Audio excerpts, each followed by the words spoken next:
দূষণে নাজেহাল হয়ে কারখানার কর্মীদের ভেতরে ঢুকতে না দিয়ে গেটের সামনে বিক্ষোভ দেখাতে থাকেন গ্রামবাসীরা। ঘটনাটি জামুরিয়া বিধানসভা ধাসনা গ্রামের সেম মেটালিক্সের সেন্টার প্ল্যান্ট গেটের সামনে। বিক্ষোভকারীদের অভিযোগ, কোনো লোকালয়ের এত সামনে শিল্প হতে পারে না, কিন্তু এখানে তা কিভাবে হয়েছে জানি না, তাও কোনো রকম দূষণ নিয়ন্ত্রণ ব্যবস্থা ছাড়াই। তারা জানান, গত 1 বছর ধরে কারখানা কর্তৃপক্ষের বিভিন্ন আধিকারিকদের সঙ্গে দূষণ নিয়ন্ত্রণ এবং তাদের পুনর্বাসনের জন্য কথা বলে আলোচনা করে কোনো লাভ না হওয়ায় বাধ্য হয়ে আজ এই পদক্ষেপ নিতে হয়েছে তাদের। তারা জানান, কারখানা দূষণের কারণে বাচ্চা এবং বয়স্ক মানুষদের প্রায়ই শারীরিক অবনতি ঘটছে।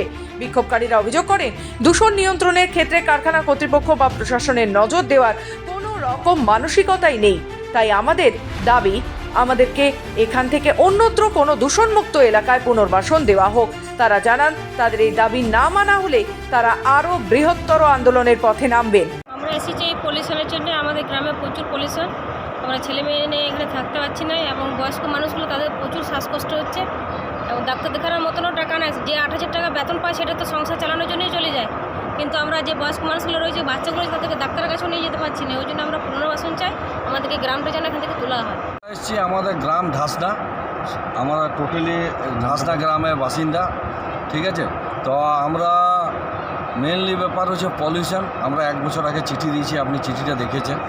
1 বছর ধরে বলছি যে আমাদের গ্রামটা উঠিয়ে নেওয়া হোক, তারপর যা করছে করুক, কারণ এই কাছেই তো আমাদের গ্রাম, এত কাছে শিল্প হয়ই না। তা হয়েছে, ঠিক আছে, উন্নতি হোক, আমরাও শিল্পের বিরুদ্ধে নই, শিল্প সবসময় বড় হোক, সম্প্রসারণ হোক, কিন্তু মনোনয়ন চাই না। কারণ আমাদের যা পলিউশন, তাতে বাচ্চা ছেলে ক্ষতি হচ্ছে। এই ব্যাপারে আমরা বারংবার আমরা ম্যানেজমেন্টের সঙ্গে বসেছি, ম্যানেজমেন্ট আজ হচ্ছে কাল হচ্ছে এই করছে। এই বিষয়ে কারখানা কর্তৃপক্ষের সঙ্গে যোগাযোগ করা সম্ভব হয়নি।